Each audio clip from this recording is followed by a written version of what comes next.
En el tema de la deserción de los chicos, ¿te parece que es un tema o te parece que viene atado a otros temas que son más importantes? El tema de la deserción de los chicos viene fundamentalmente atado a la problemática social. El chico empieza a trabajar a los 15 años por muchas razones. Algunas veces acompaña al núcleo familiar, muchas veces. En general ese chico que trabaja acompañando al núcleo familiar no lo dice, termina muy cansado y deserta. Otros trabajan para poder emular al que tiene más, por esto que yo hablaba de los valores y de los medios de comunicación. El estímulo a que el ser pasa por el tener. Entonces ese chico va a trabajar, bueno, si tiene un buen trabajo y tiene un ingreso que le permite lo que la sociedad le está planteando, que es la salida y demás, ese chico también deserta. Y también puede ser que sienta que lo que está estudiando no le sirve para lo laboral. Por eso cuando se planteó la ley federal aparecieron todas estas orientaciones, economía y gestión, humanidades, arte y diseño, que estaba pensado justamente para que ese chico se orientara después a la salida laboral. En general, las orientaciones que más éxito tuvieron fueron naturales y economía y gestión. Son las que generalmente los chicos que elegían esas, que eligen todavía esas orientaciones, por lo menos hasta hoy, esos chicos saben que cuando salen van a hacer una carrera científica o a hacer una carrera contable. Y son los que menos desertaron de las modalidades. Las modalidades que más desertaron fueron humanidades, porque lo veían como algo más fácil, la elegían por la facilidad, que no lo era, pero creían que era más fácil, y las de arte y diseño, que pensaban que era solamente dibujar. Y esas modalidades tienen una carga de matemática bastante interesante, que ellos la elegían porque dicen dibujo y no estudio. Esas fueron las que más desertaron. Sobre estas cosas, ¿te parece que la escuela tiene alguna influencia? Vos ahora estás hablando de la currícula más que nada, pero en cuanto a factores que hacen a la deserción, vos empezaste diciendo, bueno, en realidad son factores sociales, terminaste tal vez con las cuestiones más curriculares y de nuevas... No, dije que era un factor lo curricular. Si la escuela en esto... A ver, cuando se dan todas estas modalidades que estaban pensadas en la salida laboral, orientadas a la salida laboral, que estaba bien, lo que no se preparó al docente para dar esas salidas laborales, con lo cual se hizo más de lo mismo.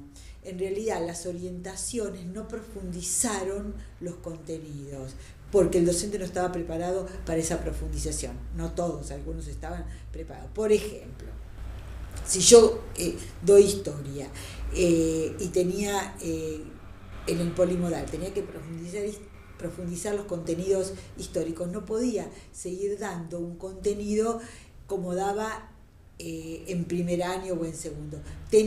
Si yo tenía tercer año polimodal y tenía historia en tercer año polimodal, tenía que profundizarlo en función de la investigación, por ejemplo. ¿Por qué? Porque el chico que estaba haciendo humanidad se suponía que iba a seguir historia o abogacía y demás, y yo lo tenía que preparar para que el pibe pudiera investigar. No le podía dar otra vez la historia argentina como se la daba, se la podés dar a un chico en séptimo, octavo, en noveno año, ¿entendés?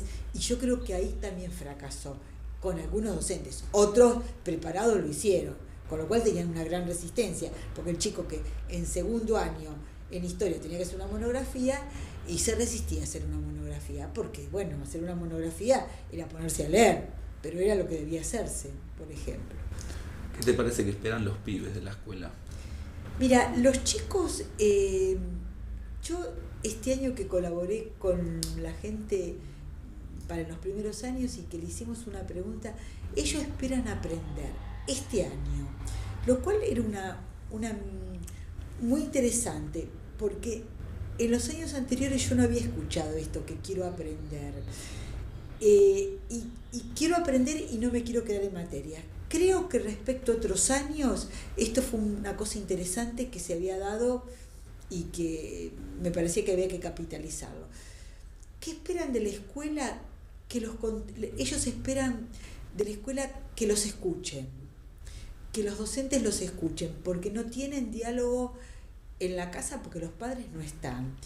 Creo que la escuela en esto no acompaña, porque no está preparada, porque los docentes tienen que enseñar y que generalmente dicen, yo tengo que enseñar matemáticas y historia, no puedo escucharlo. Y los chicos necesitan la escucha. No hay espacios de escucha en las escuelas en general. O si los hay, es en desmedro entonces de dar clase. Hay docentes que escuchan, pero se van del otro lado. Escucho a los chicos y entonces no enseño. Y eso tampoco sirve.